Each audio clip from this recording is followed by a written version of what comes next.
સુરતમાં વર્ષોથી બિનવારસી લાશોનું કોઈપણ નાતજાત કે ધર્મ જાણ્યા વગર અંતિમ સંસ્કાર કરતા એકતા ટ્રસ્ટ દ્વારા 1100 જેટલી બિનવારસી લાશોનું અસ્થિ હરિદ્વારમાં ગંગા નદીમાં વિસર્જન કરી રાજસ્થાનના પુષ્કરમાં ભગવાન ભોળાનાથના મંદિરમાં મુક્તિ અર્થે પૂજા કરાશે। સુરતમાં વર્ષોથી બિનવારસી લાશોના અંતિમ સંસ્કાર કરતી એકતા ટ્રસ્ટની ટીમ દ્વારા મોક્ષ યાત્રા એટલે કે અસ્થિ યાત્રા કરાનાર છે।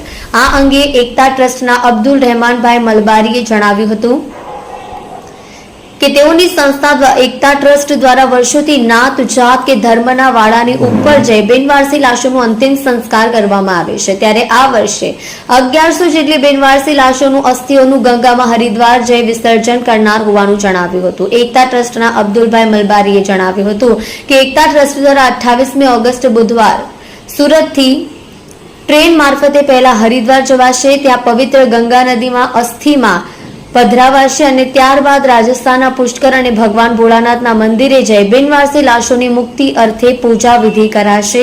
આ અંગે વધુ માહિતી એકતા ટ્રસ્ટના અબ્દુલભાઈ મલબારીએ આપી હતી। તમે જોઈ રહ્યા છો લોકચક્ર ન્યૂઝ 24 ઇબ્રાહિમ શેખની સાથે। સુરતમાં એકતા ટ્રસ્ટ છેલ્લા 35 વર્ષથી બિનવારસી મૃતદેહોનો નિકાલ કરવાનું કામ કરે છે।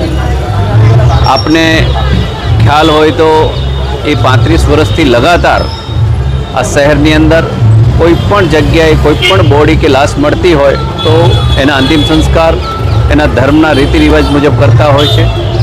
આજ રોજ 1100 મૃતદેહોની અસ્થિઓ વિસર્જિત કરવા માટે તેઓ હરિદ્વાર અને પુષ્કર જઈ રહ્યા છે અને ધાર્મિક વિધિ મુજબ એ એમનો ત્યાં કને આ પ્રસંગ પૂરો પાડશે। આપણે ખ્યાલ છે કે એકતા ટ્રસ્ટ કોરોના કાળ હોય, ભૂકંપ હોય કચ્છનો, બદ્રી કેદારની ત્રાસદી હોય કે જમ્મુ કાશ્મીરની વાત હોય, એ તમામ જગ્યાઓ પર જઈ અને જે પણ દુર્ઘટના ઘટી હોય એવી જગ્યાઓ પર જે પણ બોડી હોય એનો નિકાલ કરતા હોય છે। એટલે ખૂબ ઉમદા કામ એકતા ટ્રસ્ટની તમામ ટીમ કરી રહી છે।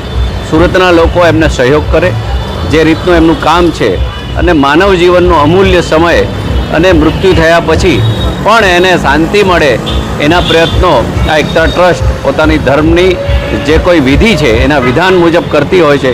એ ખરેખર આનંદનો વિષય એટલા માટે કહેવાય કે આ માનવની છેલ્લી જરૂરિયાત હોય છે અને આપણે બધાએ એમાં કંઈ ને કંઈ ફૂલ નહીં તો ફૂલની પાંખડીનો સહયોગ ચોક્કસ આપવો જોઈએ।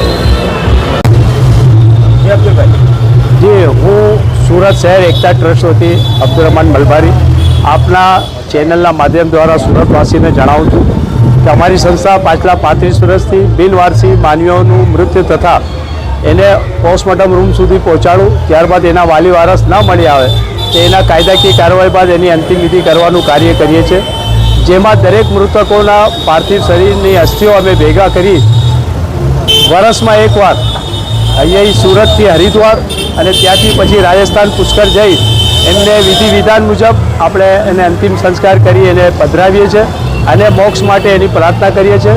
જેના અનુસંધાનમાં આજે અમે 35મી વાર અહીંથી જઈ રહ્યા છીએ। 1100 જેવી અસ્થિઓને લઈને સુરતથી હરિદ્વાર અને ત્યાં અસ્થિઓનું વિસર્જન કરી ત્યારબાદ ત્યાંથી અમે લોકો પુષ્કર રાજસ્થાન જશું। એટલે અમારા 5 જણાની ટીમ આમાં સહયોગ આપી રહી છે। શહેરના દાતાઓ અમને દર વર્ષે સહયોગ કરે છે। ધર્મેશભાઈ ગામી અમને હંમેશા હિંમત આપવા માટે અહીં આવે છે ને હું સુરતવાસીઓને આ માટે ખૂબ ખૂબ અભિનંદન પાઠવું છું કે એમના સહયોગથી અમે આ કાર્ય કરી શકીએ છીએ। કેટલા દિવસનો પ્રવાસ છે અને ખર્ચો કેટલાનો? અમારો 5 દિવસનો પ્રવાસ છે અને 60,000ની આસપાસ એનો ખર્ચો થાય છે। આવવા જવાનો અને પૂજા અર્ચનાનો ટ્રાવેલિંગનો બધો ખર્ચો થાય છે।